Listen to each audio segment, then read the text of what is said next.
Chris O'Connor here. Join the Curmudgeon Rock Report's invite-only curmudgeonly community at facebook.com/curmudgeonrock. Also look out for a Spotify playlist that pays honor to this episode.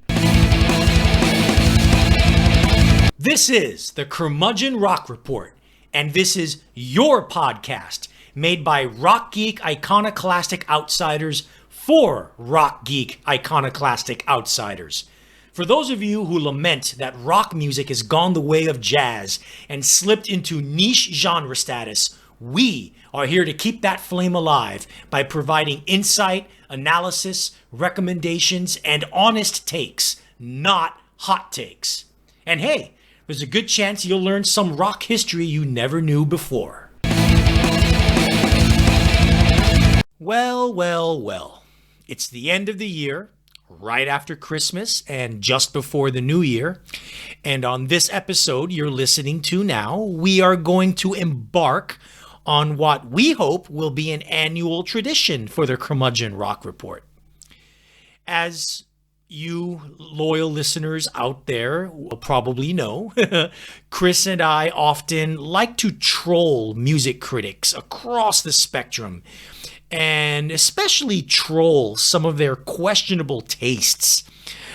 These are music journalists and critics from Rolling Stone, Spin, Pitchfork, The NME, even Mojo. If some of you out there are as into music media as much as we are, you would have noticed some of the horrible, atrocious, tone-deaf choices some, if not many, of these professional music writers have made for their end-of-year best-of lists. Well, we have decided to put our money where our mouths are, and yours truly, Curmudgeons, will give their choices for the best albums of the year in ranked order. Granted, many of these albums have already been talked about at length in our Parallel Universe review segment throughout the past year. But we are now taking them out of a parallel universe, taking them out of that context where rock music is still a mainstream pop cultural force, and into our universe where rock music, well, isn't quite that anymore. But that's okay. That means we get to mention and talk about music that not only isn't within the rock genre, but in some cases is actually quite popular within the popular music mainstream. Hey, sometimes you have to shake the hand of the corporate devil. There will be some overlap because there have been several albums that we both like, but there will definitely be some disagreement. I can count 3 albums on Chris's list that are absolute dog shit. Yikes. So, get your pen and paper handy or your notes app on your smartphone and jot down some sterling recommendations as the Curmudgeon Rock Report provides you what are truly the best albums of 2022. List Mania, baby. You ready? Yeah, it's that time of year. Yeah, absolutely, folks. So we have reached the final week of 2022. Merry Christmas, Happy Hanukkah, and do they celebrate anything unusual in Korea? Is there a Korean Christmas equivalent? over here is they just treat it like Valentine's Day. You know, it's just like a little flimsy little holiday. Yeah, we're in love with Christ. No, actually, no. I think they just like give gifts and whatever. And hey, we're in love with the world. Anyway, this will be exciting. So each of our top 20s or our best albums of the year. Big shock. There is some divergence. Right. But there's some overlap too. Quite a bit of it, actually. Yeah, quite a bit of overlap. But the best stuff was the best stuff, and then from there, it's just a matter of tastes. He has his bad taste, and I have mine, and we both disagree with that statement. So before we get going, let's play a little game. Art, what was your favorite song this year? I think I already mentioned it an episode or two ago, but yeah, definitely Angel Olsen, the title track from her album of this year, Big Time. I'll talk about it a little bit more because her album is in my top 20, and I'll talk about that as well. But yeah, that and I'll describe it more in detail there. But yes, that is my pick for Song of the Year. Yep. What happens when you write about your girlfriend with your girlfriend? It's just an interesting case. Mine would be Black Midi's Welcome to Hell, which I'll also talk a little bit later, because Black Midi's album Hellfires, we'll be talking about that in my list. It was the wackiest, weirdest, and in an odd way, most profound anti-war song of the year.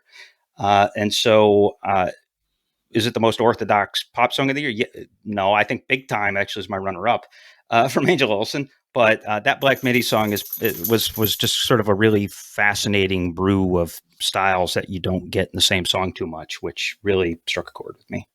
One last question, Artie. Worst album you heard this year? Okay, my worst album of the year, my pick for that is not so much because the album is a complete total piece of shit. It's because I'm so disappointed in this artist's career trajectory. And that's Vince Staples and his album of this year, Ramona Park Broke My Heart. His first album from 2015, Summertime '06, is a great, really inventive hip hop album. And FM from 2018, I think, is one of the best albums of the decade. Since that album, he's really, really gone downhill. Musically, Ramona Park Broke My Heart kind of follows from last year's album, the self-titled album, Vince Staples, with just these moody, mellow, ethereal, laid-back, sad sack hip-hop beat bullshit. Lyrically, how much more is he going to really rap about his hometown growing up? He's done that so much in every single freaking album. Find another inspiration, Vince. And number 3, the one that I really, really, really disappoints me. What happened to his rapping skill? It's disappeared. This guy had one of the most innovative and interesting flows in all of hip hop. And now he's just practically sing-speaking most of the time. That's his flow in every song. What the hell, dude? It's like he's doing a low-rent Drake. It's really, really, really bad. And I know his records are now he's self-releasing. Although from what I see on his last 2 albums, Motown actually did the distribution of these last couple of records. And it's clear that he's trying to streamline his sound for a corporate hip hop radio fan base. It's not really working. He hasn't had any hits. His last couple of albums have not. They all debuted at number 21, but they really haven't hung around much.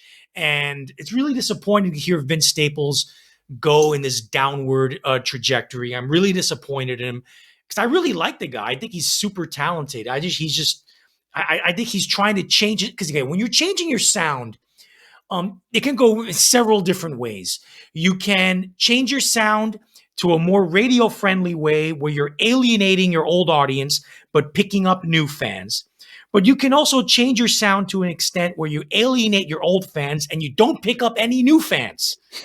I think that's which seems to be what's happening. Yeah, he's picking up critical fans, but he's not picking up fans.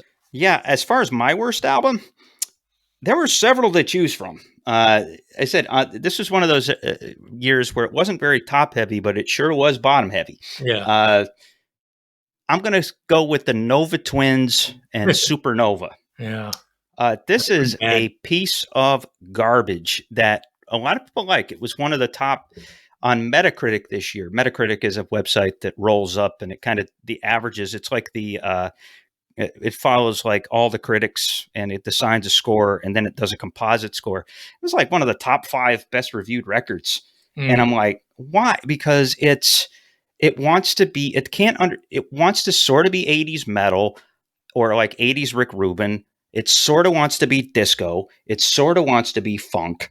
It sort of wants to just sort of be like Black Prince rock and roll. What ends up happening is it's like they're trying to do science fiction trap and house with 80s vibes to it. And it just goes into a blender and it comes out like the most disgusting puke you've ever seen in your life. And so it's make it stop. Yeah.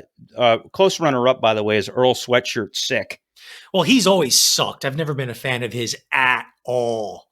Yeah, worst rapper, worst lyricist, worst beats, worst of everything. The only thing that matches him for suckiness is that the member of his collective, Tyler the Creator.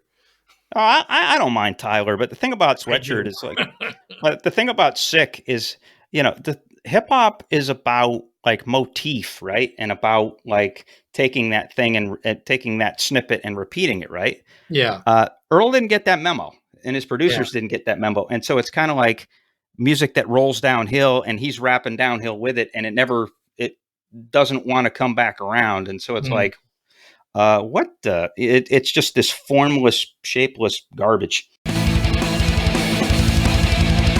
Chris here. As we approach 2023, we wanted to take a moment to remember the groundbreaking and, in some cases, legendary artists we lost in 2022.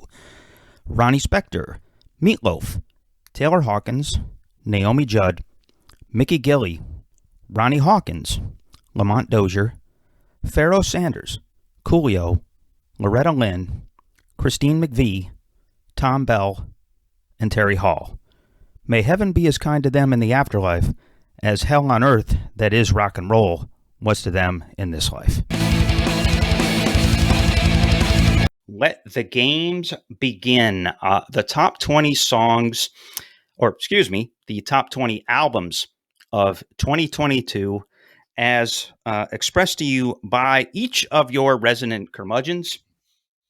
I will go first, which means Arturo will get the shit out of his colon up front. Yep. And then while I sit here like eating lots of turkey, and then I get the shit on part of his list. So let us get started. I went ahead and did 20 albums. I originally wasn't because generally speaking, now 20 years ago, as I've said on this podcast many times, I used to write about music professionally. And a lot of that was, keeping current and reviewing albums and, having to assign stories to writers and all that. Well, inevitably, you can't listen to everything. But there's this pressure that I had in myself where at the end of the year, you want to put together as honest a top 10 or top 20 as you can and not have it as incomplete. And so there was always this rush to listen to everything you possibly could before you did that. Well, folks, that was my week. And so my music is stuffed, or my head is stuffed to the gills with like half songs yeah. and full albums and all of that. And so this is, like I said, it wasn't a very top heavy year, but the stuff that was good was very engaging. And there's a lot of stuff I liked.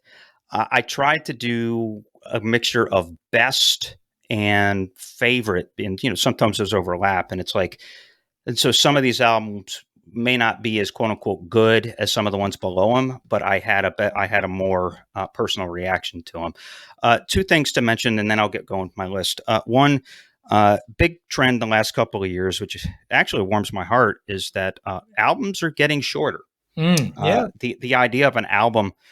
We went through a while where if you don't have any boundaries, okay, so it's like a series of 45 singles, or, you don't care about the album.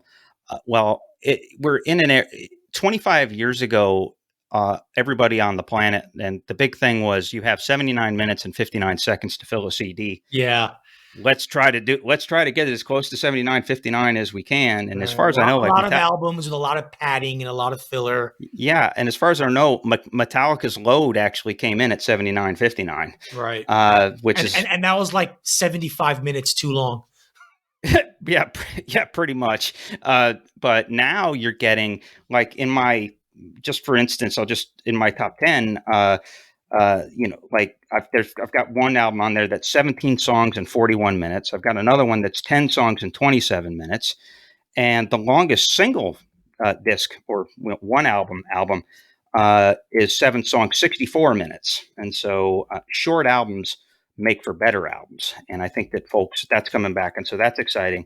And then the other thing that became pretty obvious as 2022 unfolded is that the COVID pandemic shutdown in the world and the protests of the summer of 2020 here in America after the killing of George Floyd, and the wokeness and anger and everything that followed.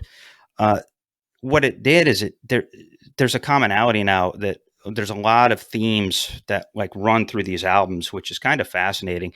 A lot of albums about loneliness and wistfulness. A lot of albums about nostalgia and looking back at how you grew up, and then a lot of albums about, okay, well, that represented a break, and so now I've moved on. That doesn't exist anymore, and now I'm going over here. And some of that is anger, some of that is sort of being resigned. And so it leads to some fascinating tension. And so, the themes are sort of almost like transcending it. There's a lot of meaning of life kind of stuff, some of which is great. We have one album in particular that's really pretty special in that regard, a double album. Any commentary on that before I get going with my list? Yeah, I think one other one that you forgot to mention, that the kind of album that people are doing now, and I'll talk about it a little more in depth, but Beyonce and a lot of records like hers, Renaissance, pure sonic ecstasy. Get on the dance floor, dance, and just let it all out. There have been several records in the last couple of years that have been like that. Yeah, and I think that also comes from the COVID of like, we're coming back out in the world, so let's celebrate. We've been where we've been. Now let's love where we're going. Right. And so I think that's a good point. And so that's kind of a different leg of that. But also I think there's joy is another thing too. And I'm thinking of like a record I'm going to talk about shortly. But like joy and fun and those types of things. So, and think about it, just everything in the last 2 years is defined by those two things, COVID and the protests. Yeah. And so we'll get into that. So drum roll. We're going to go from 20. Yes. Number 20 on Christopher O'Connor's list, Boat Songs by M.J. Lenderman. Jake Lenderman from Asheville, North Carolina. He is ostensibly an alt country practitioner, but he pulls off the neat trick of combining the influences of Jay Farrar, Patterson Hood, and some of those folks on the one end, and Stephen Malcolmus, J. Maskus, and I guess you can arguably say Isaac Brock on the other. And so he's got these 90s indie rock sensibilities and alt country sensibilities, and he kind of mixes them. And so it's this really fascinating little record of these sort of so dopey, they're genius songs, and just really, really poppy with some crunch. And he's just got this kind of slacker, it's like Southern slacker wise man vibe to him that sometimes works and sometimes doesn't. The best song on it, and it's an extraordinary song, I believe it's called TLC Cage Match. Yeah. Which,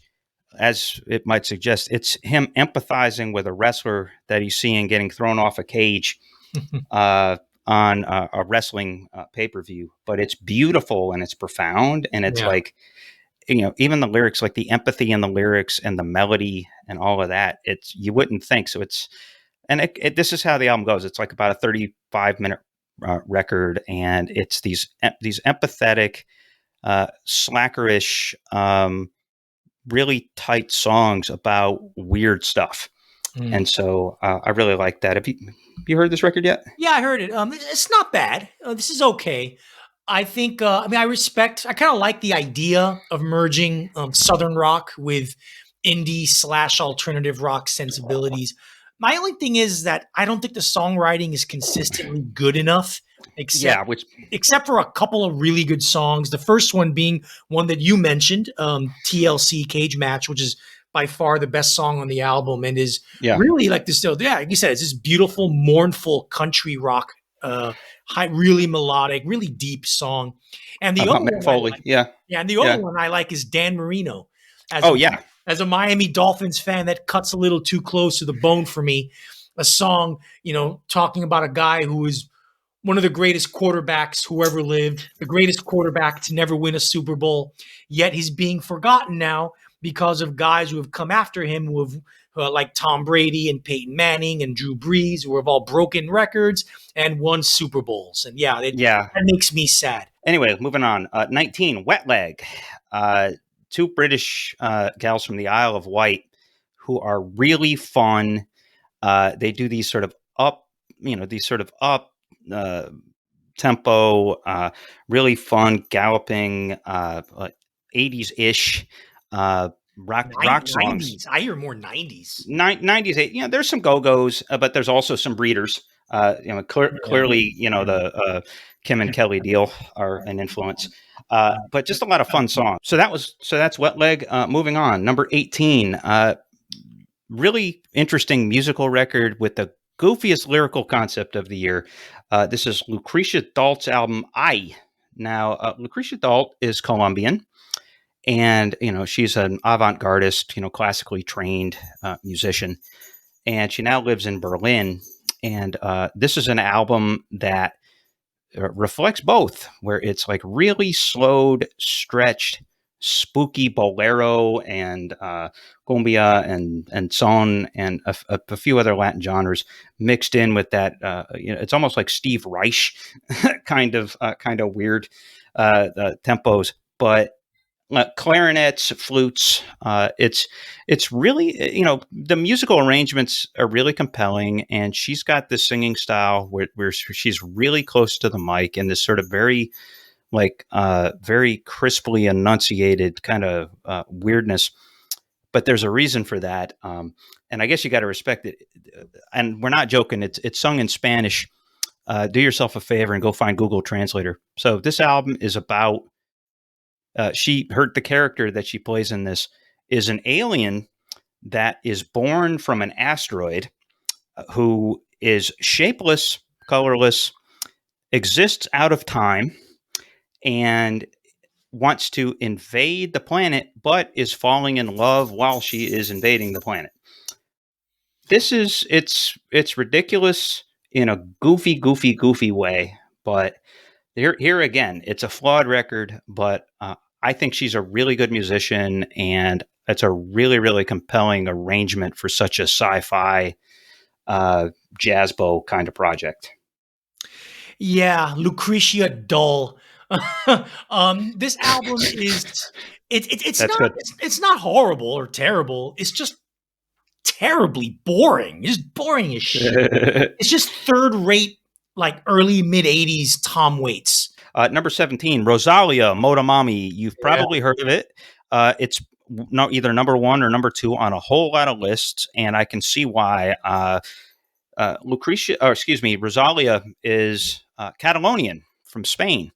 Not exactly a hotbed of pop stars, but she does this engaging mix of, yes, Catalonian folk, but also elements of reggaeton and Caribbean house music, and just straight pop.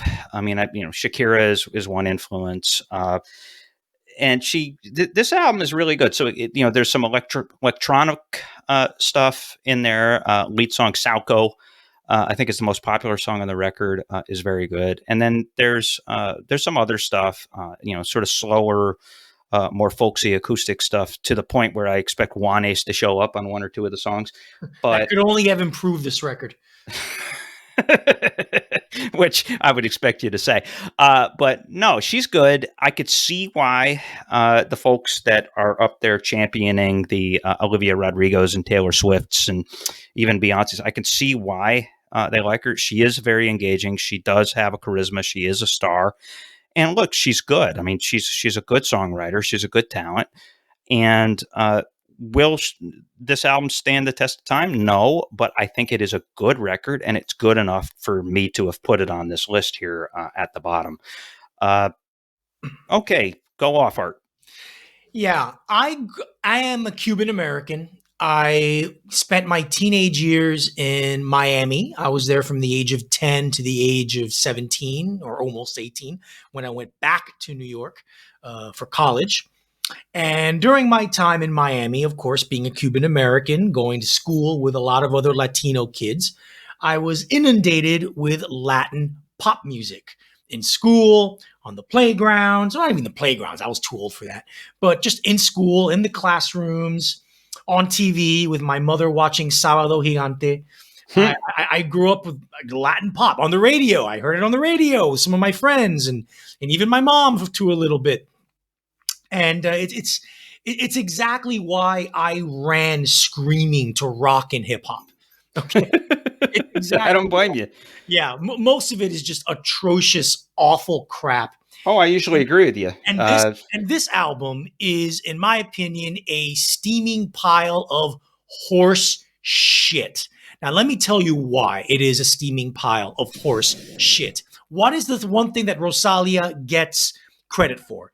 Every review you read, she crosses boundaries of genre, multi-genre, many genres. She goes from one genre to another. She's a multi-genre artist, genre. You would think she's the first artist in history to do multiple genres. Have you heard of a guy named Beck? Yeah, he did multiple genres too, you know. And there have been plenty of other artists, Madonna as well. Okay, I know I'm going old here, but come on. The idea of artists doing multiple genres and genre hopping is not new. Let's not praise her. Let's not praise her for that.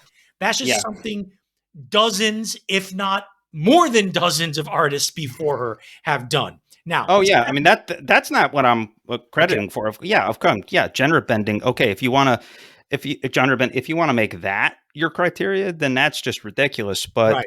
But I just think she does interesting work. See, well, here's the thing. Now, if you're going to go into all these different genres, right? And here's the thing. My thing with Rosalia, if you go into all these genres, every genre she goes into, she fucking sucks at.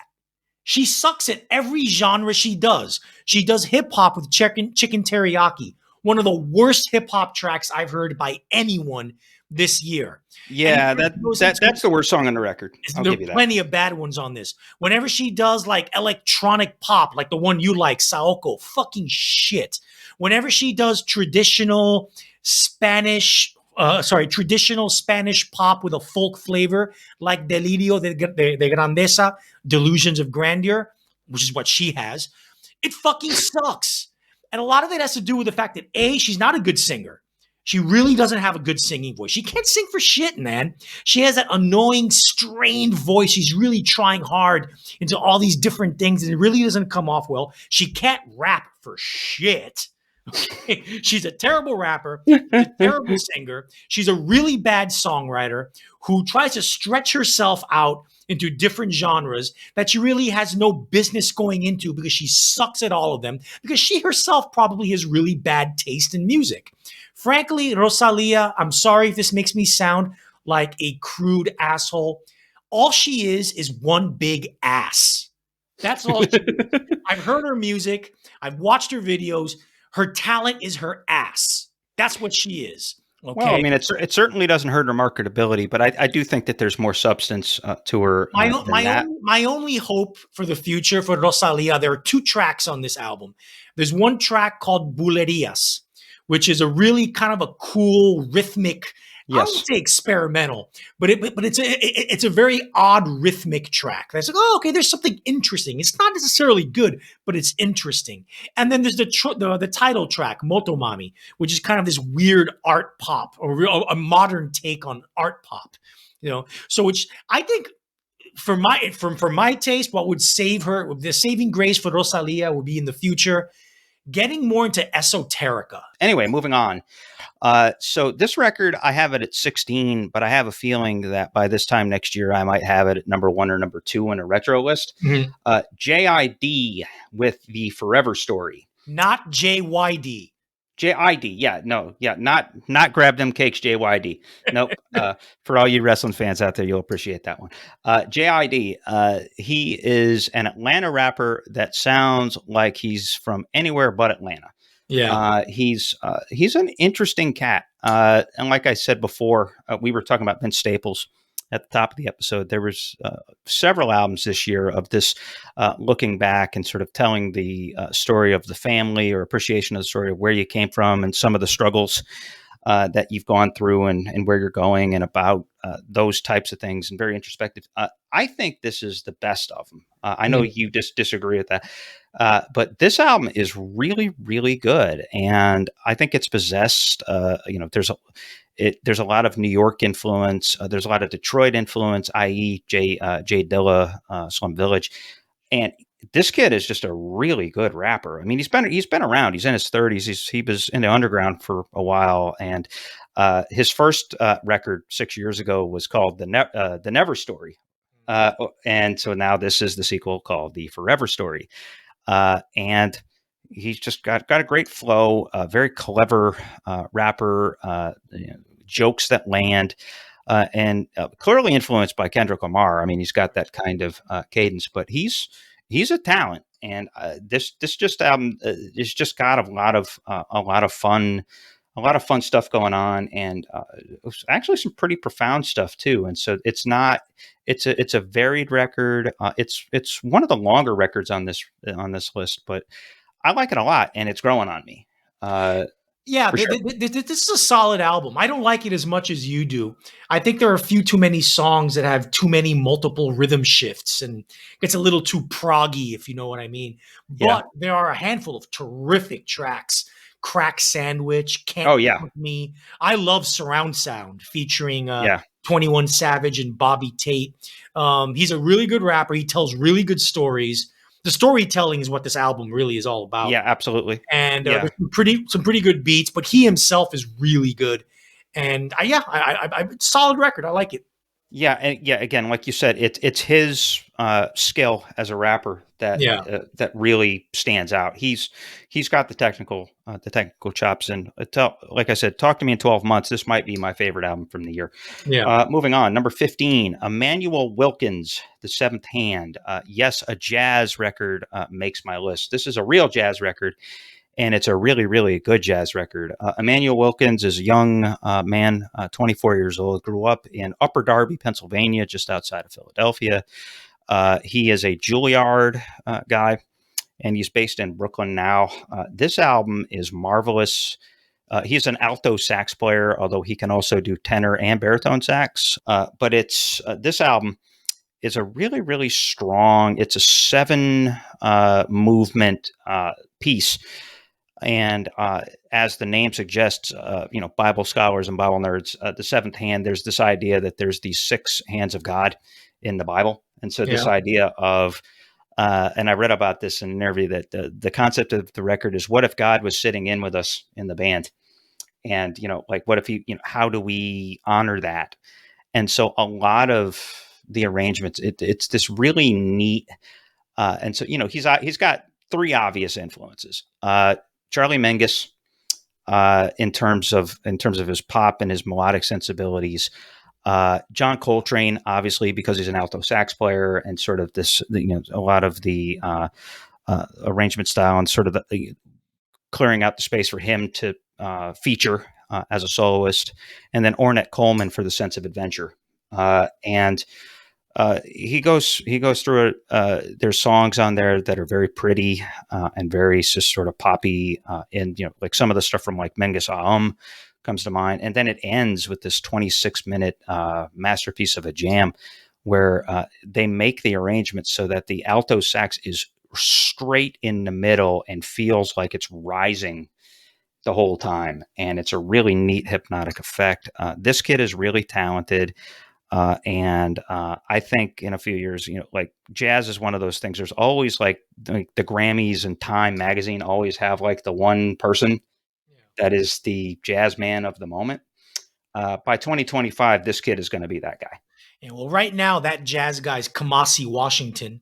And, yes. I'm looking forward to his new album whenever it comes out. Yeah, he's very good. Yeah. As far as this one is, it's background music jazz.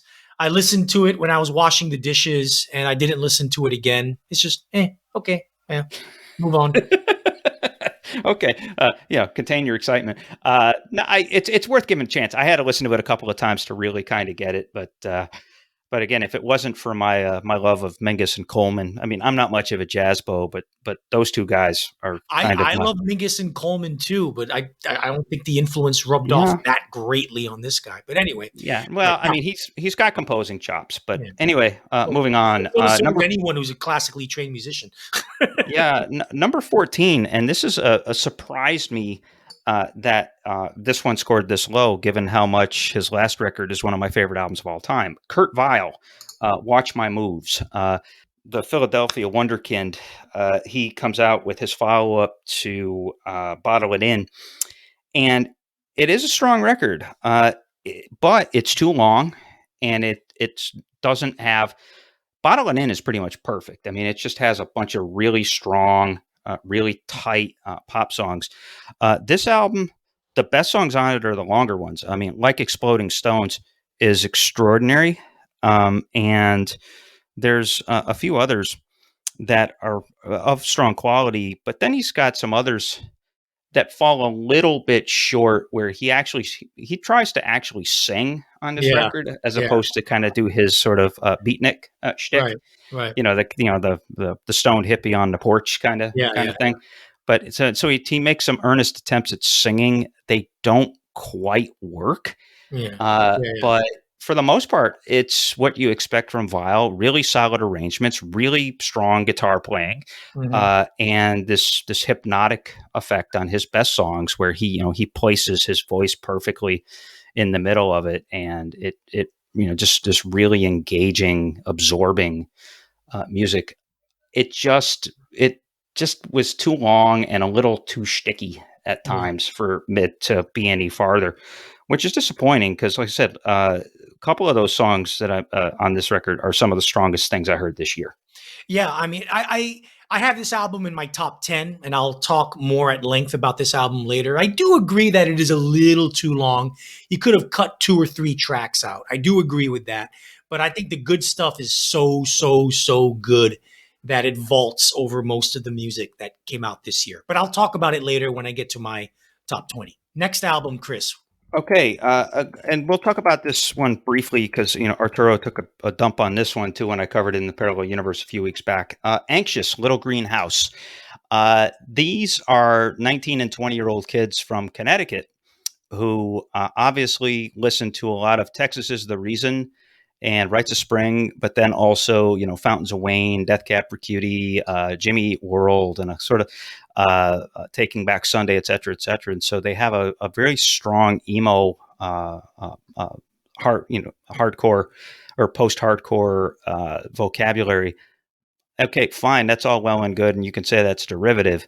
But there, as I said in that episode, fine line between reverent and derivative, and these guys are reverent because they write good songs. It took me a couple of times to listen to it, but there are some really, really strong songs on this record. In April, Growing Up song, and You When You're Gone, which ends the record, which is unlike anything else on the record, which is more like a pop song from 2005. These guys have chops, and again, they're only 19 and 20 years old, but the fact that they can play as well as they do and craft a melody as well as they do, gives me hope for the future. Hopefully they get their TikTok or SoundCloud break, because that's really the only way rock bands can do anything these days. Right. Who knows? I know you said you hated it last time. Do you still hate it now? I hate's a strong word, but it is really bad. Listen, man, this kind of post-hardcore emo punk shit was really bad in the early noughties and late 90s. It still sucks now. It's just retro revivalist emo punk. It's an age-old divide between you and I, Arturo. For 25 years, I mean, you've never much cared for this stuff, and I love it. So, at its best, I like at Rites of Spring from 19. That their one album of 85, the very first emo punk record, and I like At the Drive-In. That's as far as I go.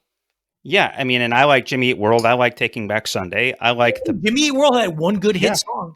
Yeah, and Fall Out Boy had a couple of good songs. And so we have a divide on that. I kind of like that stuff. You kind of don't. And so this is indicative of that. Next, number 12. Another album that you don't much care for, and I talked about it a little while ago. I'm so glad it's out of your top 10.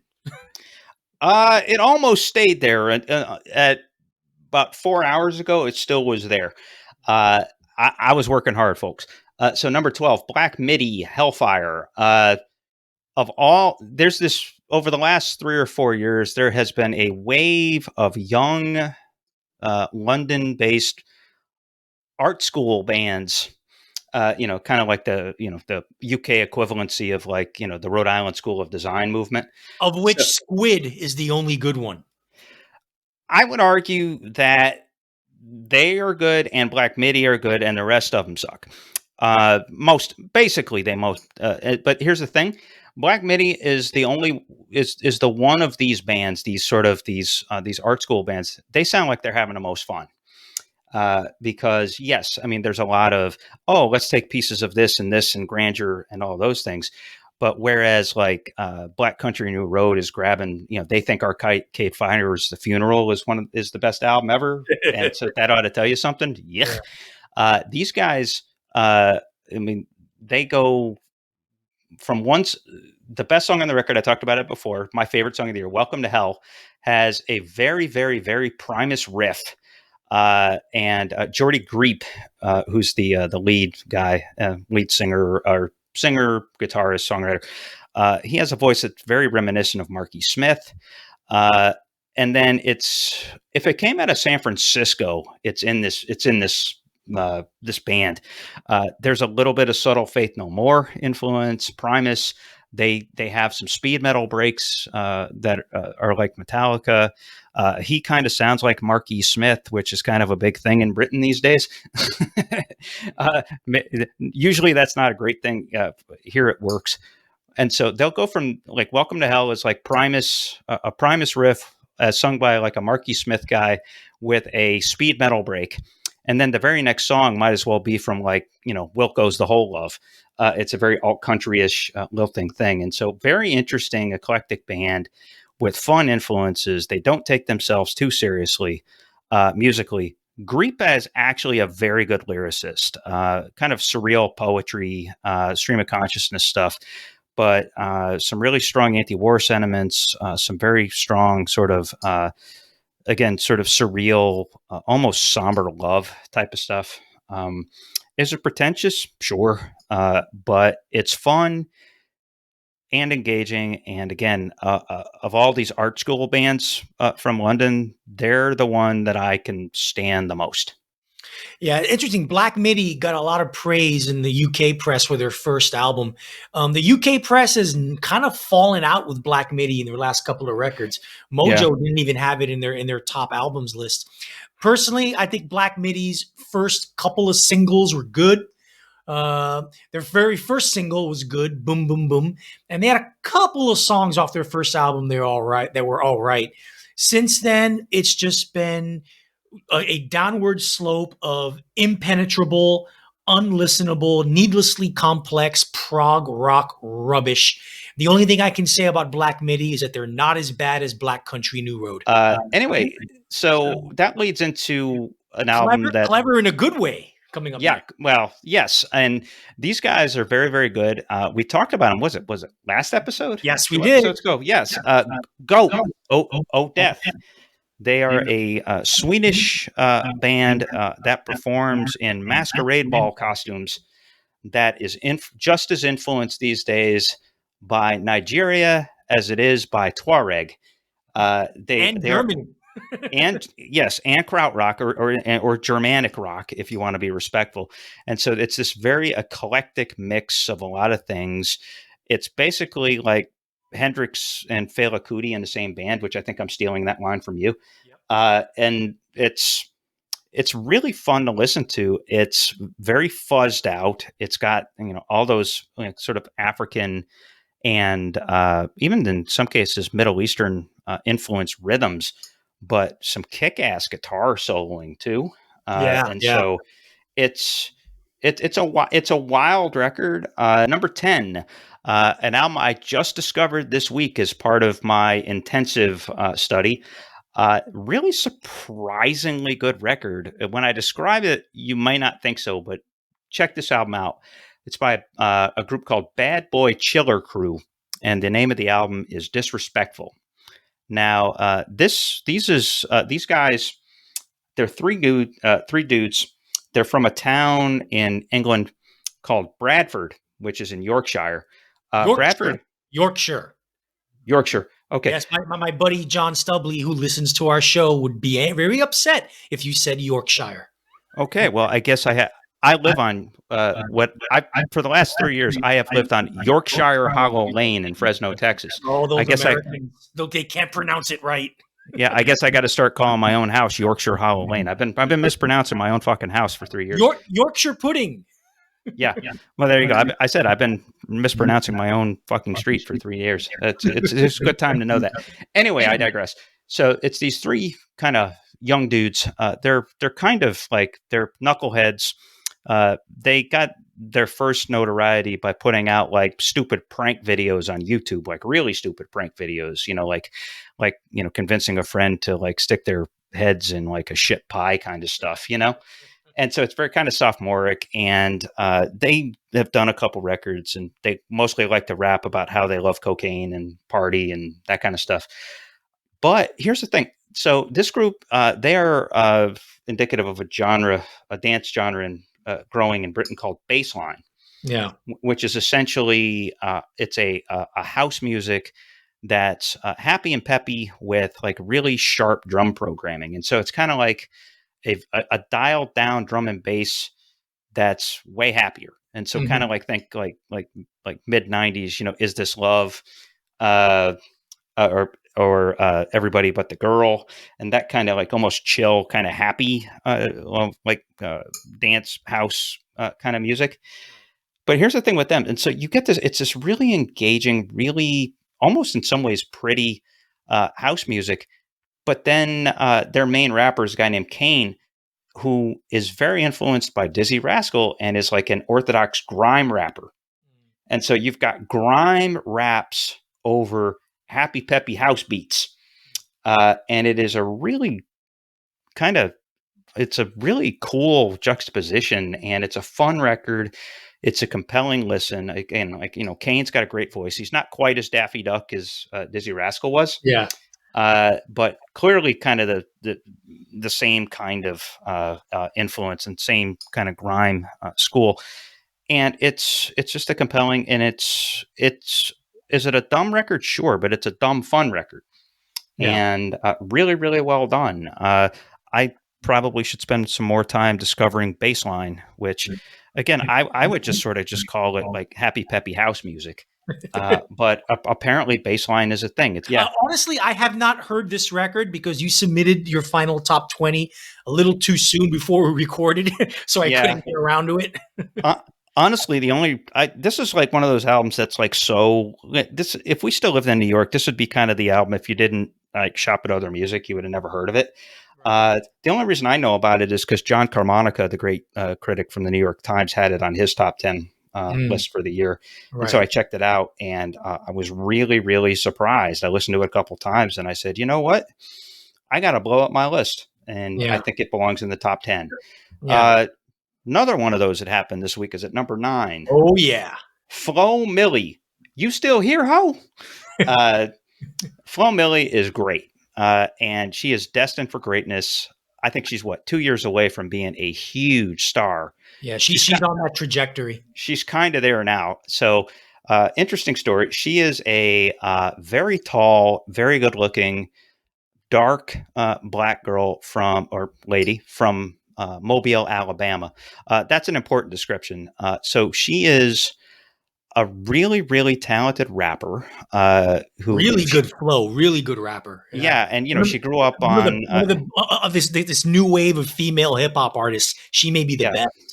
Yeah, she grew up, on neo soul, but also grew up on Missy Elliott, and you can hear some of that, but also Fergie, and so she had these kind of like attitudinal female rap, and her whole thing is she's like liberation music for dark-skinned black women with very, very what we would call black features. And, a lot of those ladies, even in the black community, they get a lot of shit, or they're looked at as low class or whatever. And so it's her, and I was reading about, she's done interviews of this. This is her way of saying, fuck all y'all. And so her whole idea of, hey, ho, I'm up here, you down there. So, and so all throughout the record, it's thrilling because she's really good. She's really funny. And, there's a lot of influence from Miami in the music too. It's very, very much rooted in booty music. And so she has got a future. She's also got a present. This is one of the best hip hop records of the year. She's a star. And yeah, is she bawdy? Sure. Is she profane? Sure. But the idea of ho as the put down is just great. I mean, again, I want to, I get this picture in my mind of a battle rap between her and Megan Thee Stallion. Yeah. Where basically, here's my impression of that battle rap: bitch, ho, bitch, ho, bitch, ho, for like for an hour. Megan Thee Stallion is also great, but this girl is a superstar. She is very, very, very talented, and looking forward to hearing what she does next. What is she, like 22 or something? She's 22. 24. Yeah, this album just barely missed my top 20 because there are a couple too many songs that are a little too poppy, that kind of get away from the hardcore hip hop beats of the best stuff on the record. Songs like Payday and Hottie and stuff like that. Yeah. But most of it is really, really, really strong. My thing with Flo Milli, you mentioned something about her. She's a woman. She's an African American who has supposedly very, very black features, and she gets picked on even within people in the African American community. I never got that from her. What I got, and you listen to her lyrics, it's really okay. She raps a lot about quote unquote bitches who are hating on her. But what I interpreted, they hate on her because she's tall, she's beautiful, and she's talented as fuck. Yeah. And she's more talented than than most of the other hip hop artists, male or female, out there. Number 8 on your list, 180 degree opposite the other way. Yeah, exactly. And so this is a record, and I'll admit I'm guilty of this too. Recency bias really kind of soured the ratings on this record. Okay, and now, as Art said, the 180 degree opposite, Big Thief, Dragon, New Moon Mountain, Warm, I Believe You. That is a mouthful. This is a double album, and fronted by the brilliant songwriter and singer Andrea Lanker. This album, I think, in the end of year rankings, and I'm guilty of this too, I think suffers from what you would call as recency bias. This album was released the second week of February, almost a year ago. And at the time, everybody was celebrating it. It is a very strong, very consistent double album. And so, you've got songs like Simulation Swarm, which have, a little bit of rockiness to them. And there's just a couple of the best songs I heard this year on this record. But it's only at number 8 on this album, on this record for a couple on this list for a couple reasons. Yes, there is some recency bias until this week. I hadn't listened till June. And so in the meantime, there were some albums that kind of stuck with me. There's one album that came out on the same day, a little higher on this list that I'll get to in a minute, that stayed more in rotation than this. I don't know if it's because it's a double record or if it's because it was music of the moment and I moved on. Yes, Andrea Lanker is one of the best songwriters in America, incredibly talented. It's a very strong double record, one of the best double records of the last 10 years. But there was just 7 albums that creeped in that I liked more or I thought were better. Yeah, this album, I'm not going to say anything because it's very high on my list and I have a lot to say about this. So let's move on, Chris. Yes, we will. Number 7, Built to Spill, When the Wind Forgets Your Name. This is one of those where favorite and best kind of collide. Yeah. As anybody has listened to these podcasts for the last 2 years knows, Built to Spill might as well be the resident Curmudgeon Rock Report's house band. Yep. We both love Keep It Like a Secret. We both love There's Nothing Wrong with Love. We both love Perfect From Now On, et cetera, et cetera. This album, When the Wind Forgets Your Name, was Built to Spill's best record since at least 2006. And the more I listen to it, the more I think it may be their best record since 1999. I don't know if you necessarily agree with that one. No way. Not even close. But it's a very, very strong record. Doug Marsh is another product of COVID in some ways. So right before COVID, he had a chance to tour down in South America and Brazil. And he's sort of been, the last few years, he's been kind of, there's musicians that have gone in and out of his band. While he was down there, he borrowed two guys that are the leaders of this band down there called Aruya, Orua. Definitely check them out on the streaming services, that are a really cool hybrid of like psychedelic jazz, prog rock, and like Built to Spell. And they lend their talents as a rhythm section to this. They were planning to record in person together, then COVID happened, and so basically tape trading happened, and Doug worked in isolation, obviously, because one of the big themes of this record is alienation and cynicism. And sort of, this metaphysical rot, I guess maybe he was feeling. He's even said that he did not enjoy making this record. However, there's a lot of beautiful stuff on it. It's his best guitar soloing, like on songs like Spiderweb and Fool's Gold.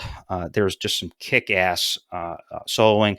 I think that Lay Almeida, who is the drummer and leader of Aruya, really contributes a lot to this record. And, I just think, Doug was inspired. He actually plays a lot of keyboards on this record too. And he indulges in something that has always been an influence, but not quite as strong until now in reggae, and the song Rock Steady, which is this sort of spooky, spacey, goofy reggae song. Really, really strong record, really engaging. There's like one, maybe two songs that are a little bit clunky, but the rest of it is great. And it's his best stuff in a long, long, long time. Long live Doug March. What say, Art? Yeah, no, I love Built to Spill. I'm like you. I'm a big Doug Marsh fan, and I like this record. I think it's a good album. I think it's a 9-track record. I think the last third of the album kind of falls apart. Like you said, it gets too clunky, and I think the songwriting just kind of falls apart. I don't think it's their best album, to keep it like a secret. I love the universe, and I think There Is No Enemy from 2009 is a really good record. Doug Marsh does disco. Who knew? But yeah. I like that album. But for this album, it's a really good record. I think when the critical reviews came, they focused too much on the psychedelic Brazilian tropicalia shit. There's only one song on the album that has anything resembling Brazilian tropicalia. That's the 4th track, Elements. Yeah. Everything else is pretty Built to Spill by numbers. Yeah. And, it's good. It's solid. I like it. I just don't have it nearly this high. Yeah. And for what it's worth, Leo Almeida is easily the best drummer that Doug's ever worked with. And so it's a really strong drumming record. Not only that, but in the songwriting, I think that the influence of Jay Mascis, which has been subtly apparent for years, is now obviously apparent. In a couple of instances here. So good album worth checking out. Number 6, an album that Artie and I are a little bit diametrically opposed to again.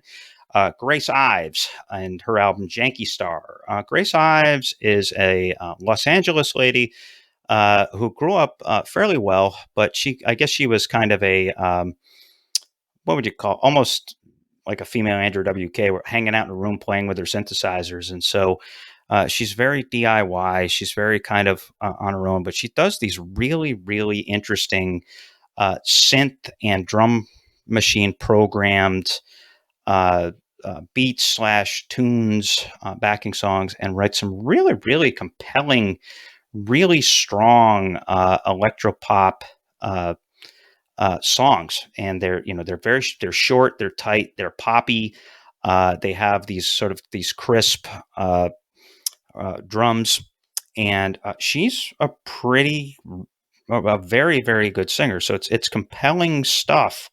It's 10 songs, 27 minutes. The strongest song is the end song of the record, which is built on almost like a Baroque kind of chamber organ type of loop. The song is called Lullaby. I think she's very, very good.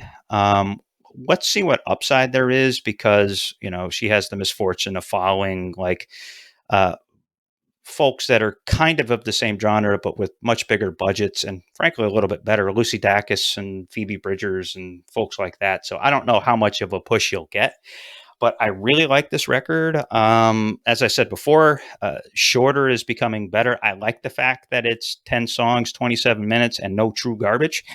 Good stuff. Me. It's just it's a derivative electronic indie pop. I've heard it done 100 times. Well, not that because a lot of that stuff out there is pretty bad. But I've heard it done better by other artists than her. You know, if she doesn't get a push, I understand why. Stops, get out of songwriting and stick to recording engineering. Maybe that's her talent. Yeah, for what it's worth, yeah, sure. There's a few people that do what she does better. They just didn't release albums in 2022, and so this is one of the best records of 2022. 5, Spoon, Lucifer on the Sofa. This is Spoon's best record in at least 15 years. I would say probably going back to like Ga Ga Ga Ga Ga. This album is very, very strong. It is Britt Daniels' best songwriting in a long time and best playing. Kind of getting back to their roots. They, after for about 10 years, they moved out to LA and made and some really bad albums. Yeah, well, there's no such thing as a bad Spoon album. Disappointing albums. They had a couple of albums that had a couple of good singles, but were not quite as inspired or not quite as fluid. There's a fluidity to what Britt Daniels and that band does in terms of their songwriting and their arrangements that they just make it seem so damn effortless, which is why they're one of the best rock bands of the last 20 years, 25 years. And so they're back on that plane. I mean, the title song is one of the best songs this year. It's very sensual, very rhythmic. It's on a par with their best stuff. Obviously, like I said, now they're back in Austin, and hey, they moved back to Austin and they do their best record since the last time they lived in Austin. Go figure. Right. Yeah, I like this album quite a bit too. Not as high as you. I have it in my top 20. I'll talk briefly more about it as we get when we get to my list. Number 4 for you, Chris. Yes, number 4, the best hip hop record of the year by a large margin. Pusha T, It's Almost Dry. Pusha T is brilliant. He's the one of these coke rappers. You know, there's these drug dealer rappers. He's the most credible. He's the most compelling. He tells the most chilling stories. He's the only guy in hip hop who does not laugh at his jokes. Like he can be pretty funny, but he doesn't laugh at them. Like Biggie laughed at his jokes. Tupac laughed at his jokes. This guy does not. Eminem laughed at his jokes. This guy does not laugh at his jokes. And so really engaging character. 20 years ago, he is from Virginia Beach, which Pharrell Williams is also from. The Neptunes kind of gave his first band Clips their big break with the song Grindin', which is one of the better minimal beats of all time. But this record, it finds Pusha T at the top of his game as a rapper, really tight, really interesting, compelling, and at times funny. Even though he doesn't let it on, it's funny. So funny you wonder if he actually is psychotic. But here's the neat thing about it. There's a 12-song, 36-minute record. 6 songs produced by Pharrell Williams. 6 songs produced by everybody's favorite Jew hater, Kanye West. Easily the best stuff generated by those two guys in years. They are both at the top of their game. In Kanye's case, Diet Coke, which is one of the better songs this year by anybody. Basically that's Kanye getting back to the stretched vocal sample and sort of minimal effect from there. And then Pharrell just throughout, it's just this really minimal, like really strong drum programming, and he just gives a lot of stuff, or a room and space for Pusha to operate, and just sort of really compelling and really odd, and not as poppy as Pharrell was in his best, but it's just really, what would you say? It's compelling, it's engrossing, and it really, really fits Pusha T's personality as this sort of grim, this grinning menace, I guess is what you can call Pusha's persona. And so great record. It's a testament to the power of drum programming and production and performance and everything. Marvelous record. Yeah, this album's all right. It's just all right. It's not. It's not as. I mean, I don't think it's nearly as great as you think it is. I think the second half of the album just kind of falls flat in this miasma of mediocre beats, and his lyrics just get monotonous. There's only so much you can hear about cocaine. Yeah. But the first half of the album's got a couple of really good shining moments. The one of the Pharrell Williams produced tracks, "Let the Smokers Shine the Coops." That's probably the best song on the whole album, and the only song by Kanye anti-Semitic dickhead West that I really like, that he produced on this record that I like, is "Just So You Remember," which has a really interesting sample. Can you tell us that sample, Chris? Okay. It's one of those bands that only like Arturo and me have ever heard of. Colonel Bagshot's Incredible Bucket Band, which was a British band that was active in the early 70s that did some psychedelic rock. And so it's one of Kanye's more interesting choices on this record. I will say this. I think the best song on the record, besides Diet Coke, is Rock and Roll.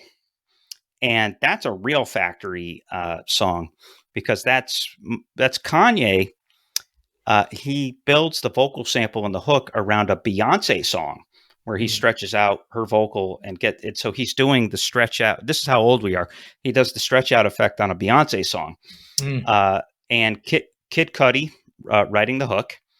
And then Pharrell and his team, they took it over and, they kind of refined the drum programming and all of that. But just really, really strong original melody and brilliant use of that vocal hook. And so, again, to me, best hip-hop album of the year. Okay, so we're getting towards the end here. Number 3, King Gizzard and the Lizard Wizard. Ice, Death, Planets, Lungs, Mushrooms, and Lava. Did I get that right? Yes. All right, because that's a lot of words for hey, it's 6 words for a 7-song album. And hey, what is the album about? Oh yeah, Ice, Death, Planets, Lungs, Mushrooms, and Lava. Obviously, King Gizzard is probably the most annoyingly prolific band in the world, but they're also one of the best bands in the world when they strike the iron with focus and with purpose. Right. And when they're, a lot of times they'll go off of simple premises and then kind of improvise their way there. Sometimes it doesn't work. And sometimes it does. This is one of their best records. Certainly their best record since Infest the Rat's Nest from 2019. This is just a pure jam out record. The concept was that they were going to take 7 individual major keys, and over 7 days they were going to do 7 jams based on one of those major keys. And so yes, they get some sunny reggae stuff out of it. They get some Frank Zappa sounding zaniness, and just a lot of evocation of 70s guitar rock, and a lot of jamming stuff from then.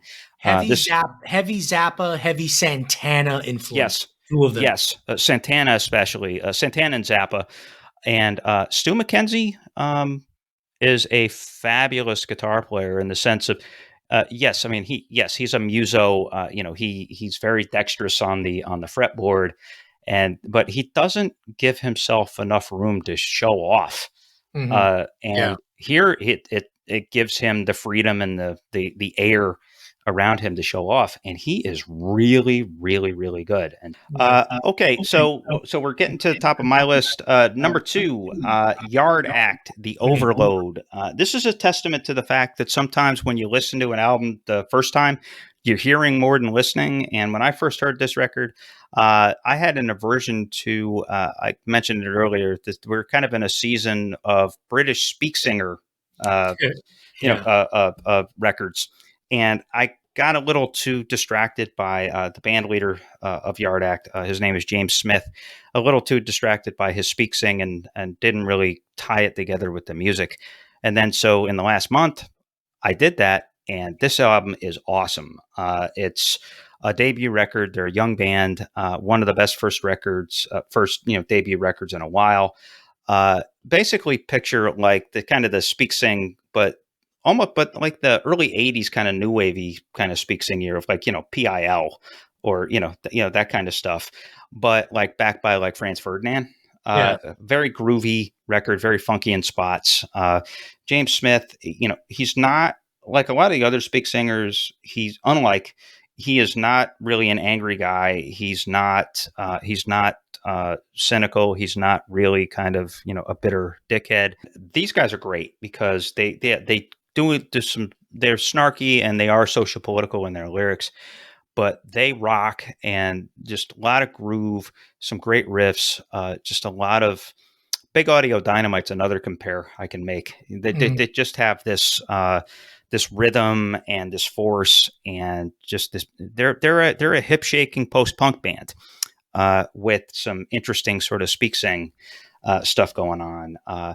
Very strong, so strong that they moved up from about number 19 to number 2 within 5 days.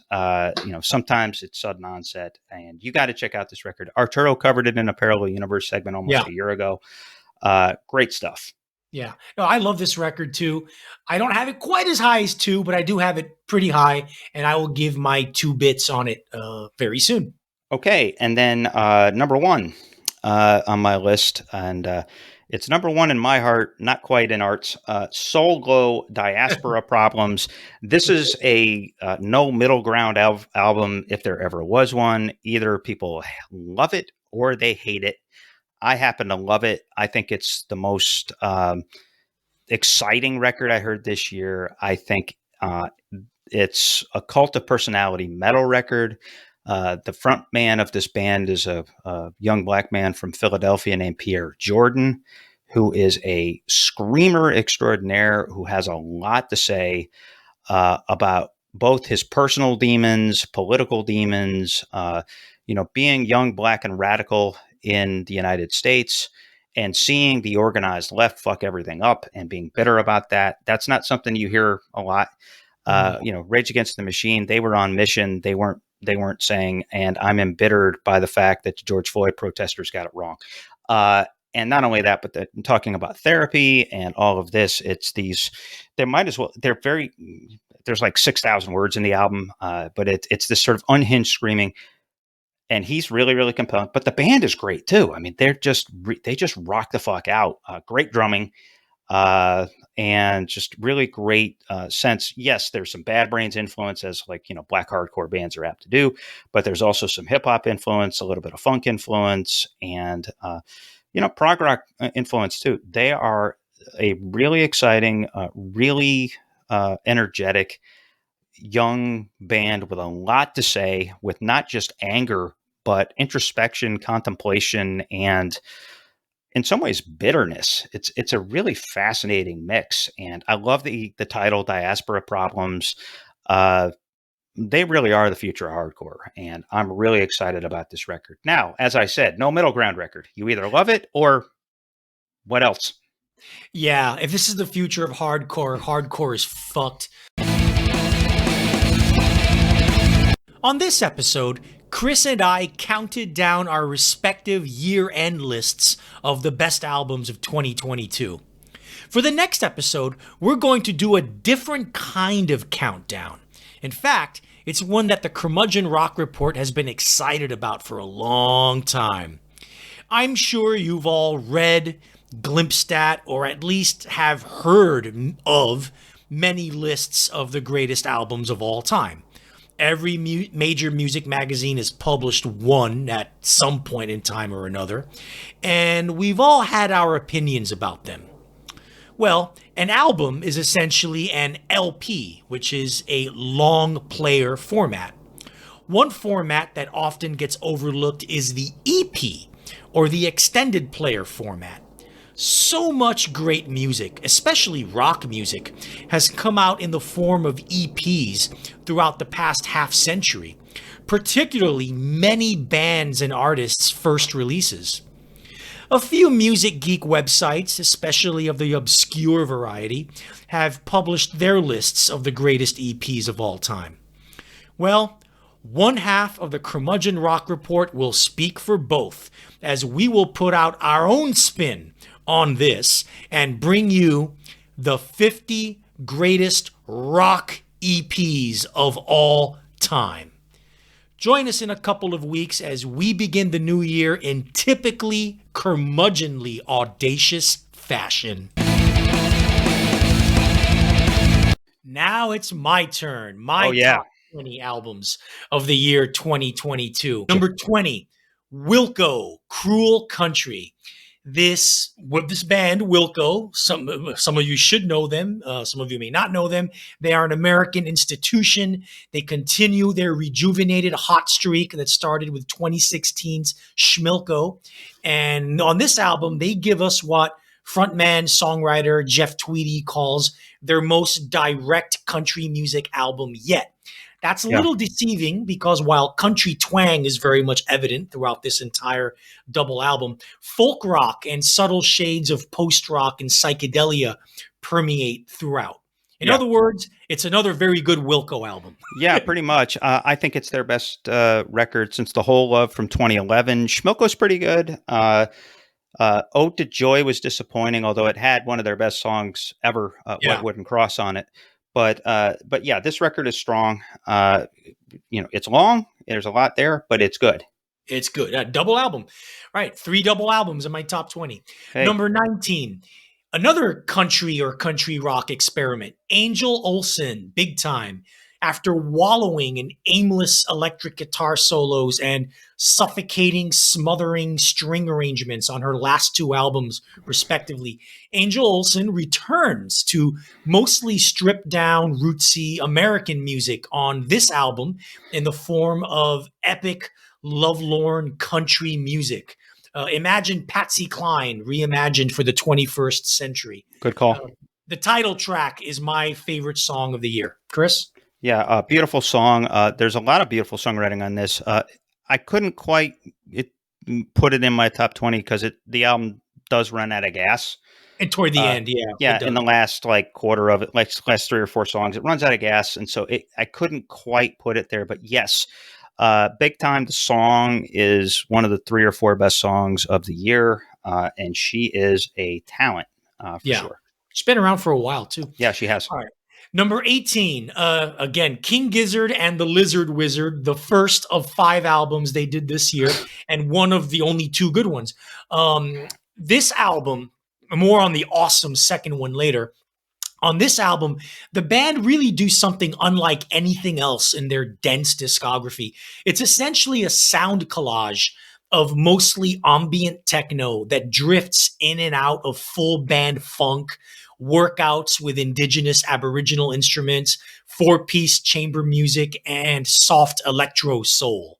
It's a mesmerizing listen from start to finish and a true outlier in their catalog. Chris? Yeah, it's EDM is done by King Gizzard and Aboriginal instrumentation, didgeridoos, and it's a really fascinating, like you said, it's very eclectic, but the idea of having like trance, almost trip hoppy type beats as spiked by didgeridoos and the Aboriginal percussion and all of that. It's pretty wild. Yeah.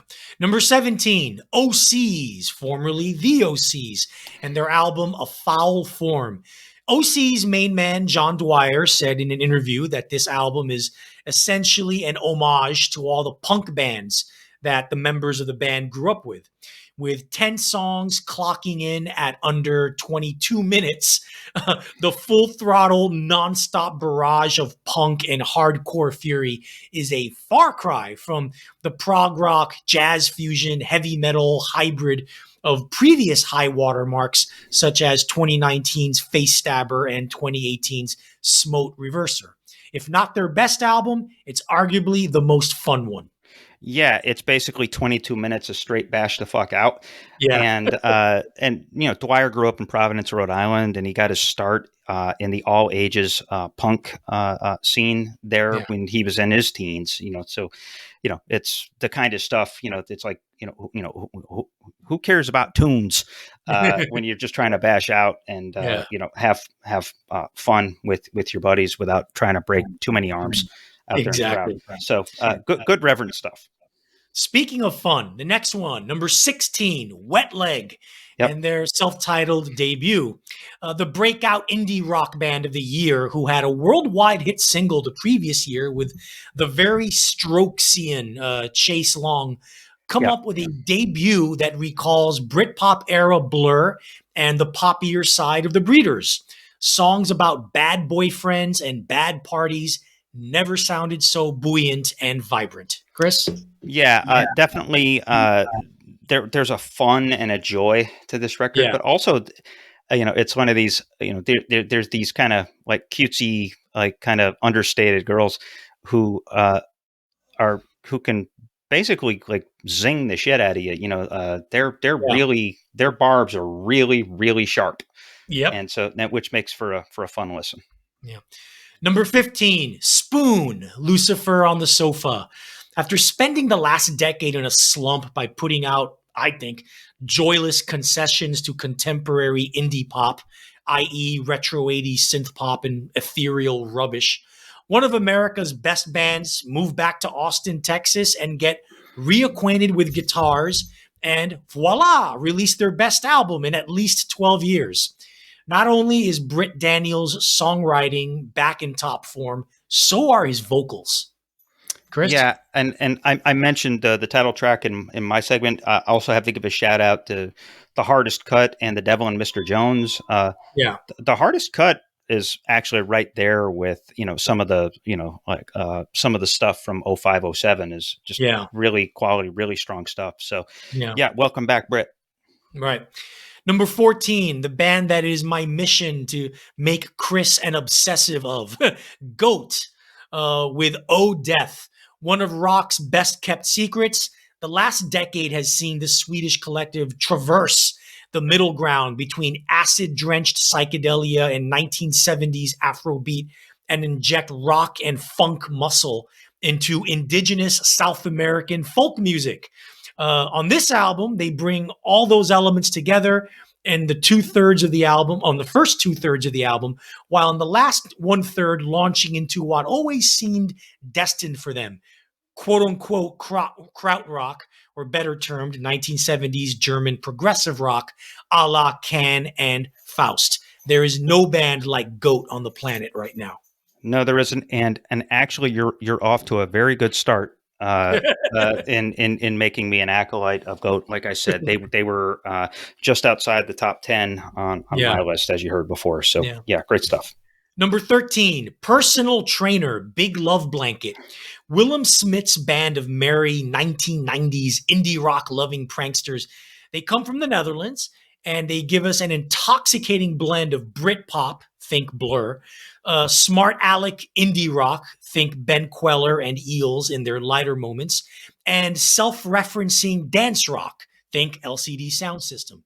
Yes, you can trace the influences, but Smith assimilates and repackages them in a thrilling listen that doesn't seem contrived. Chris? Yep. If you're a talented songwriter or an arranger, then you are a slave to idiom. You are not a slave to genre. I'll mention one band that I saw on some lists called, I don't know if you've heard of this band, Drug Church. Never heard of them. They are the epitome of a quote unquote genre band. They kind of like late period pop grunge. Yeah. And they are awful. They're showing up on lists, but they are the exact opposite of Personal Trainer in the sense that they are adherents to genre, not idiom. These guys can write songs. These guys can perform. And obviously they loved all that stuff because they've mixed and mashed and, and done a really great blend here. Right. Number 12, Calexico, El Mirador, translates to the mirror in English from Spanish. For over 2 decades, Calexico have made a career out of mixing Mexican folk, the spaciness of Ennio Morricone's cowboy western soundtracks, and unsettling, noisy indie rock textures into one of rock's most irresistible concoctions. For El Mirador, they go into Colombia and explore the country's traditional dance music style of cumbia to produce one of the most beautiful and enchanting albums of this year. Rosalia, this is what Latin music really sounds like. Hey, that's a pretty good shot. Hey, I guess Joey Burns got really bored with the Sonoran Valley, which is the Tucson and then Mexico right there. And so, yeah, he had to go like south of the border and find cumbia. And so they keep a fresh spin on their desert noir Latin concept. So good stuff. I love Calexico. Number 11, Bob Villain. Bob Villain presents The Price of Life. Now, rap metal has a negative connotation, and deservedly so. I mean, Limp Bizkit, Kid Rock, the Deftones, yuck. But what if the rap comes from the UK-based grime style, the metal is more rooted in hardcore punk, and the drum sound is processed to have an almost techno-style breakbeat delivery? Oh yeah, and throw in intensely political lyrics that encompass class conflict, race, mass media manipulation, and the consequences of imperialism. Mix that all together, you get the long-awaited British answer to Rage Against the Machine. Awesome. Chris? Don't agree. I think they're a better idea than they are a band. And my personal thing is I think that they ape a little too much from an old New York hip hop group named Dead Prez. Yeah, I think it's a good thing. Dead Prez needs more. They need more of a spotlight. Well, Dead Prez was awesome, but that just sort of even going as far as to bring in a vegan anthem. In Dead Prez's case, it was a song called "Be Healthy," and so it's just kind of like meh. Number 10, Kendrick Lamar, Mr. Morale and the High Steppers. Although his last album, Damn, produced some great singles, it was overall a pretty underwhelming affair that saw what I see to be hip-hop's greatest solo artist make too many concessions sound-wise to corporate radio mainstream hip-hop. On this excellent double album, Lamar gets back to what he does best, lyrically conceptual / thematic records that serve as meditations while delving into challenging and innovative soundscapes beyond the reach of what most, if not any, mainstream hip-hop act is capable of. Meditating on fatherhood and family is what's on Kendrick's mind at the moment, as is his relationships with his gay and transgender relatives and the legacy of both physical and sexual abuse in poor African-American families. There's a lot of content on this record, and I think it's great. Chris? Yeah, and that's my issue. I think it's a very good record. It missed my top 20 because I think it's too long and too musically uneven. However, thematically, it's incredible. And, Kendrick Lamar is one of the great lyricists and writers and thinkers in the history of hip hop. He's up there with Tupac Shakur and Eminem and a few others. And some of the stuff, like you said, the Anti-Diaries is just extraordinary, where he's talking about his transgender relatives and basically defending them, but also put through a Christian gaze, which is extraordinary. Yeah, what I love about it is that he's basically, because Kendrick Lamar is a Christian himself, and basically it's a Christian coming to terms with LGBT. Yeah, but what it is it's a Christian coming to terms with LGBT by loving thy neighbor, exactly. and by actually being a Christian. Number 9, El Khat, Al-Bat Alawi Up 99. This is probably the most difficult music to describe in my list, so here I go.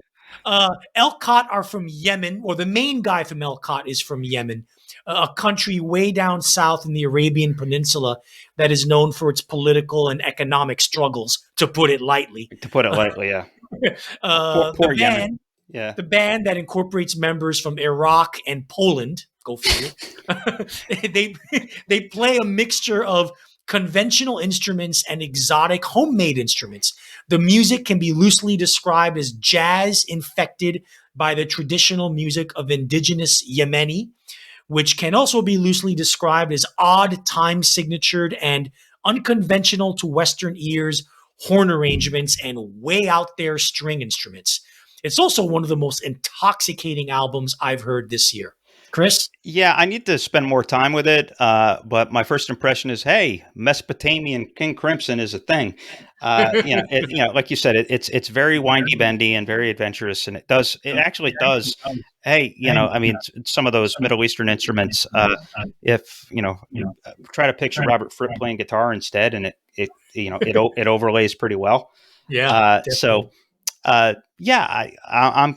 compelled, and definitely need to spend more time. I didn't have time. I probably still wouldn't have made my top 20 just because it's such a curveball. But and there were a few other, like the Emmanuel Wilkins and a few other kind of wild albums that I like better. So okay, right. Number 8. We're almost done. Kurt Weill, Watch My Moves. One of America's preeminent rock singer-songwriters has taken his formula, basically Tom Petty meets Lou Reed, shades of pavement, hints of the Meat Puppets, into interesting areas. There's been folky Kurt Weill, psychedelic guitar maestro Kurt Weill, laid back SoCal, Topanga Canyon, guy at a piano Kurt Weill, and a hybrid of all of the above. Weill had never done pretty before until now. And this is, if not his best album, arguably his prettiest. Yeah, and a couple of songs that I didn't mention in my segment that need a shout out: Mount Airy Hill and Jesus on a Wire. Yeah. I think are and Palace of OKV in reverse, which is better and it has a right to be because it's so goofy. But the masterpiece on it is like Exploding Stones, one of the best songs and one of the best guitar lines he's ever come up with. So good stuff. Number 7, The Mysterines, Reeling, an album that made the top 10 in the UK pop charts. They're getting big over there. One of the 2 best debut albums of the year. Imagine if 1990s PJ Harvey got together with Black Rebel Motorcycle Club and had their children. That's all you need to know how awesome this band is. Leah Metcalf and her band are ones to watch. Chris, I know you're not that big a fan. Yeah, I mean, for me, the first 2 songs are awesome. I mean, they're just intense. They're energetic. They're rapid, and one of the best song titles of the year. Life is a bitch, but I like it so much. Yeah. But then from there, I think that after the first 2 songs, I think it goes like a little too much into Polly Jean worship. Number 6. Yard Act. We just spoke about him a little bit. The Overload. And this is my pick for the best debut album of the year. Yard Act, like we spoke about already, they are not the first British band to blend angular, funky, post-punk vibes with spoken word diatribes dripping with socio-political commentary.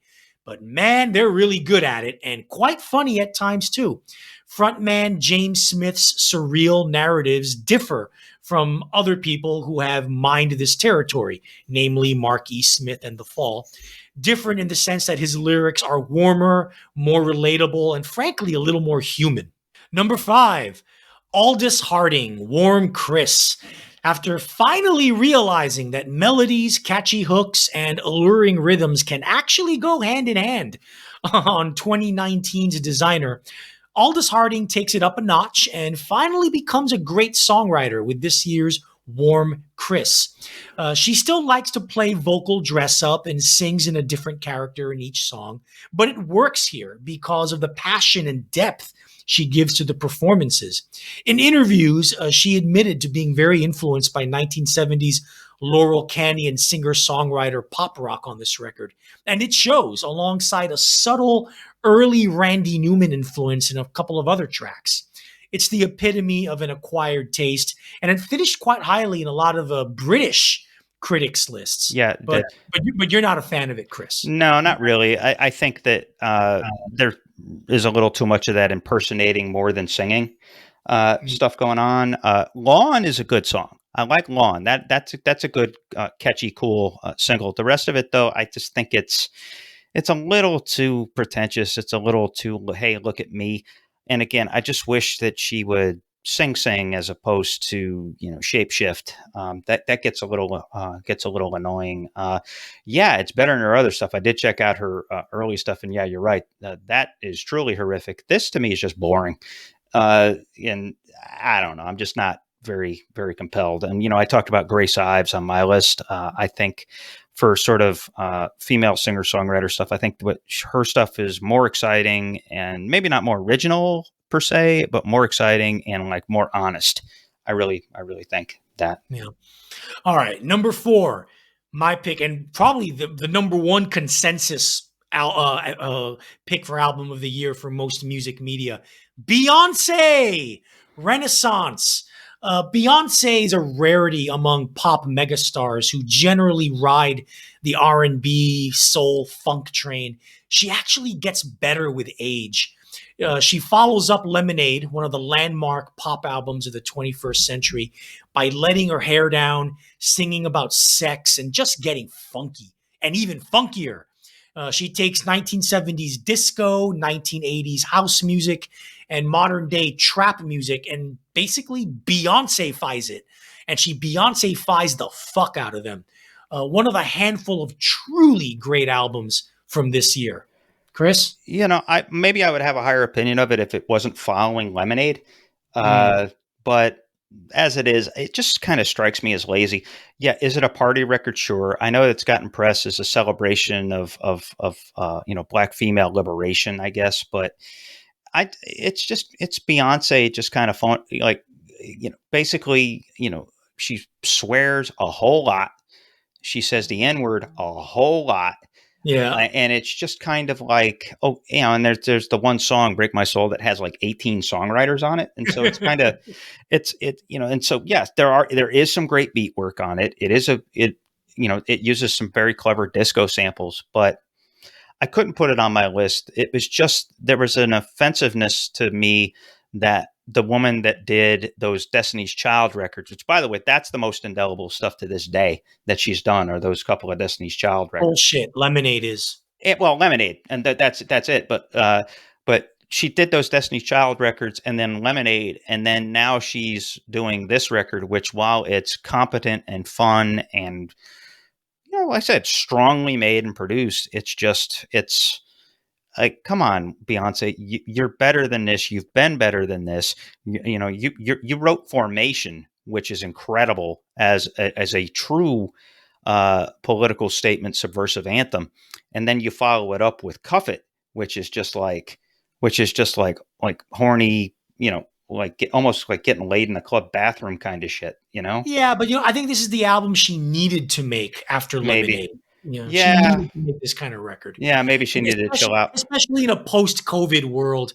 Get people dancing again, Yeah, I understand. I mean, yes, it is the consensus number one album of the year from the critics. I understand that because, in terms of craft, in terms of production, in terms of work rate, or on the music or whatever, it is an accomplishment. It's just, I'm just disappointed, so my disappointment gets in the way for me. And no recency bias here. This album came out in June. Yeah, I know. Yeah, but not only that, but like Break My Soul and a few of those songs, they've been on the radio ever since too. When Beyonce comes out with a record, it has a shelf life. Right, exactly. Well, she's Queen Bee for a reason. Yep. All right, number 3, King C, The Chats, Get Fucked. Yes, that is the name of the album. Queensland, Australia's finest. Broke big in Australia and got serious underground buzz in the US and the UK 2 years ago with the album High Risk Behavior, their intense, no bullshit take on 1970s punk rock with fun, funny, goofy lyrics that dwell on the mundanity of everyday life, yet subtly touch on socio-political issues without dwelling on them. Sounds derivative? I challenge any band of the last 30 years, any punk band in the last 30 years, including Green Day, to touch this vein as well as the Chats have. Well, 2 years later, exit the old guitarist, enter a new one, and a new hardcore punk edginess has seeped into the Chats sound. The humor is still there, but it's a darker, more sinister humor. The reason this kind of punk rock survives is that when it's done with this kind of energy and this high caliber and quality of songwriting, it's unbeatable. And the Chats are simply not just one of the best punk rock bands, they're one of the best bands on the planet right now. Yeah, they're on their way to being special. I think that they, in some ways, they'll outgrow the goofiness. There's some of it still there. Yeah. Actually, the best song on the record is the dopiest, which is "I've Been Drunk in Every Pub in Brisbane." Uh, Brisbane. Brisbane, yeah, and but like I said, there's still a little too much of that goofiness and that kind of that almost like sort of wink wink child niche. And yes, there is some subtle and subversive commentary, but uh, I think, yeah, it's a fun record. You're right. The change of guitarists has made a world of difference. And not only Mhm. that, but their bassist has improved a lot too Yeah. on this record. He writes all the songs. Yeah, and I know you have it way high. And again, this is kind of like the personal taste thing of why do I have some of the stuff so high on my list? I just think that there were just 25 etc. records that were better than this. But I am impressed with this band, and I think maybe in the next 2 or 3 years they're gonna come out with a stone cold absolute classic. They're on their way. Yeah. Number 2, and we spoke about this recently, King Gizzard and the Lizard Wizard, Ice, Death Planets, Lungs, Mushrooms, and Lava. That's my number 2. The third album they released this year is by far and away the best of the bunch. It's generally progressive rock, but while hints of everything they've done before poke through, what really sticks out is what's becoming their truly unique amalgam of jazz, funk, 1970s R&B, soul, and electronic pop. This would have been unthinkable had one gone back 10 years and seen or heard the turbocharged garage punk band of 2012's 12 Bar Bruise album. The musicianship and guitar playing on Ice Death Planets is the best of any King Gizzard record, but it's the crisp, live in the studio production that really drives it all home. Yeah, the most impressive thing about King Gizzard is their musical vocabulary and Yeah. their lack of uh, reservation. I mean, you can tell Mhm. those guys have a lot of fun and Yeah. they love playing music. And again, sometimes that's not such a good thing. Another tenet, there's something to be said for quality control. Yeah. Uh, in this case, though, they really captured some magic. And come on, Stu, bring out the axe even more. Keep bringing Yeah. out the axe. This really should have been their only release of this year. Yeah, I agree. I think it would have been on more critics' lists had it been so. Yeah, well, that's the problem with King Gizzard is they're never going to quite get their due because it's like drinking from a fire hose with them, and you Yeah, can't. I know. They don't let you relax. So Exactly. But this band does, and they are my number 1 album of the year 2022. Big Thief, Dragon, New Moon Mountain, I Believe in You. It came out, I believe it was February in yeah, 2022. it was the second And week of February. Yep. I fell in love with it then. I said, I'm not going to hear a better album than this album. And I was right. Now, before I get into this album, let me get something off my chest, Chris. And I think you'll Yes. appreciate this. There seems to be a notion among some music fans that has been fed by music critics, especially UK music critics, throughout the years, that double albums are indulgent, unnecessary, uneven, and too long. This notion unequivocally amounts to, at best, a bullshit myth, and at worst, a steaming pile of bullshit. Either way, bullshit. Allow me to list some albums, shall I? Yes. The Beatles, the White Album, otherwise known as the White Album. Bob Dylan, Blonde on Blonde. The Rolling Stones, Exile on Main Street. The Who, both Tommy and Quadrophenia. Jimi Hendrix, Electric Ladyland. Led Zeppelin, Physical Graffiti. Pink Floyd, The Wall. Derek and the Dominoes, Layla and Other Assorted Love Songs. George Harrison, All Things Must Pass, a triple album. Miles Davis, Bitches Brew. Frank Zappa, Freak Out. Captain Beefheart, Trout Mask Replica. Todd Rundgren, Something Anything. Elton John, Goodbye Yellow Brick Road. Joni Mitchell, Don Juan's Reckless Daughter. Stevie Wonder, Songs in the Key of Life. Marvin Gaye, Here My Dear. The Clash, London Calling. The Minutemen, Double Nickels on the Dime. Husker Du, Zen Arcade. The Cure, Kiss Me, Kiss Me, Kiss Me. Prince, Sign of the Times. Sonic Youth, Daydream Nation. The Orb, The Orb's Adventures Beyond the Ultra World. Aphex Twin, Selected Ambient Works Volume 2. Smashing Pumpkins, Melancholy and the Infinite Sadness. Wilco, Being There. One of your favorites, Chris, Nine Inch Nails, The Fragile. Drive-By Truckers, Southern Rock Opera. Outcast, Speaker Box, The Love Below. Nick Cave and the Bad Seeds, Abattoir Blues, The Lyre of Orpheus. LCD Sound System, their self-titled debut. Do you catch my very, very long drift? Yes. And what do most of those albums have in common? Every single one of those albums are considered either among those artists' best albums or their best albums, period. Yes. In most cases, they're on most lists of the greatest albums of all time. Yeah, exactly. And so, most of those albums you just mentioned are the best released by those artists. Right. Good call, including Todd Rundgren's Something Anything, by the way. Yeah. So, double albums, mostly great. Double albums that are too long and indulgent are really more of an outlier and an exception. We've talked about a couple of them on our lists. Any band or artists that are worth their salt and consider themselves great should do a double album. Yeah. Now, yes, Chris. Yeah, I was going to say the most impressive thing about this record, really, because it is a double record. Here we are in an ADHD, look at me, social media, technology culture. They're able to make a 20-song record, and all 20 are at least good. And then in the case of a couple of ones, the very beginning of the first record, like half the second record, fucking great.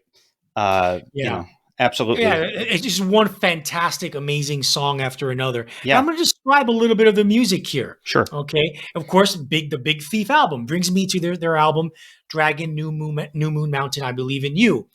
Based in Brooklyn, good old Big Thief. And it's a good old-fashioned double album in the most classicist of senses.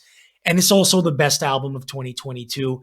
Their last couple of albums moved the band in a folk rock or indie folk direction. But on this album, they blow that template up across a wide canvas, recorded in 4 different studios throughout the US.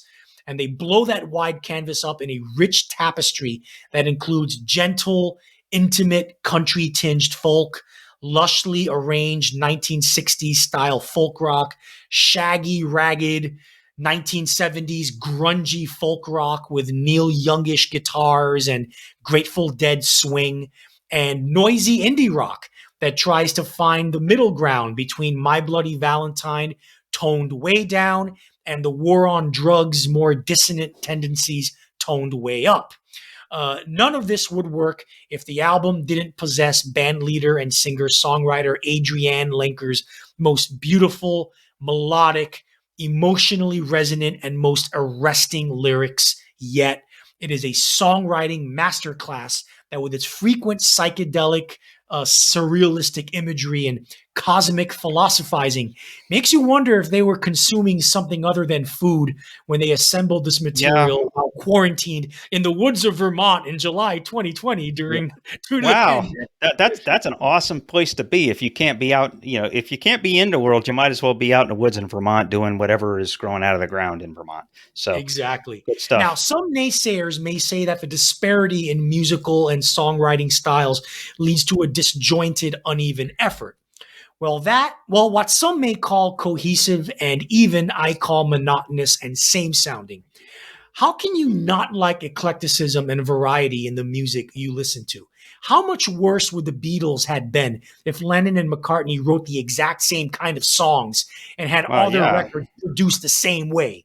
I'm looking at you, Rolling Blackouts, Coastal Fever. Yeah, no shit. Yeah. Anyone who doesn't hear the greatness in this Big Thief record needs to seriously reevaluate their taste in music. 2 years into this decade, it's already, in my not so humble opinion, one of the top 3 albums of the entire 2020s. Yeah, I think certainly that you can say that they're probably the best rock band in America right now, or the best the best traditional rock band in America right now. Yeah. And Lenker's a songwriter. He said it. One thing that you can say that our number one albums have in common is a strong, compelling, no middle ground front person. Yeah. And very unusual people. Adrienne Lenker, in her background and her influences, and some of the surrealism that she lives in, and then Pierre Jordan's sort of unvarnished, way too realism. So at least we're what I like about our list is we like what we like, and there's no bullshit there. They reflect our personalities, but also, look, some of those are really great records, but the way music is now, there's more good music than ever before, and there's not a whole lot of shared experience. And so it kind of excites me that you and I, like half our lists overlap or whatever. Yeah. But we kind of came to that. I know, like, I turned you on to a couple things, you turned me on to a couple things or whatever. But a lot of this we just kind of found independently on our own, and came to those conclusions. And so that's kind of neat. I'm looking forward to seeing how it goes in 2023. But I think the trends are very exciting. I think there's the introspection and sort of edge is coming back post-COVID and post-George Floyd, and shorter the better. I'm telling you, I want my number one record next year to be 11 songs, 19 minutes. Anyway, folks, Happy New Year, Merry Christmas, etc. What was your favorite record? What was the worst record for you? What was your favorite record? Hit us up, curmudgeonrock@gmail.com. Look out for some action on our Facebook Curmudgeonly community page. Become a member. It's invite only, but unless you're barred from being near a school, we'll probably let you in. Facebook.com/curmudgeonrock. We will have individual posts, Arturo and I, where we publish our lists so that you can go explore these albums and love them as much as we do. And then finally, before Elon Musk destroys it, join us. Check out our Twitter feed. We follow a lot of interesting people, like Steve Gorman of the Black Crowes has a really great feed, and Paul Stanley of Kiss, surprisingly enough, has a great feed. So at Curmudgeon Pod, join us there. And so with that, and also look out for a Spotify playlist too. And that's something that you're going to see a lot of in the next month. I'll probably be plastering y'all with a Spotify playlist of old episodes. So look out for that.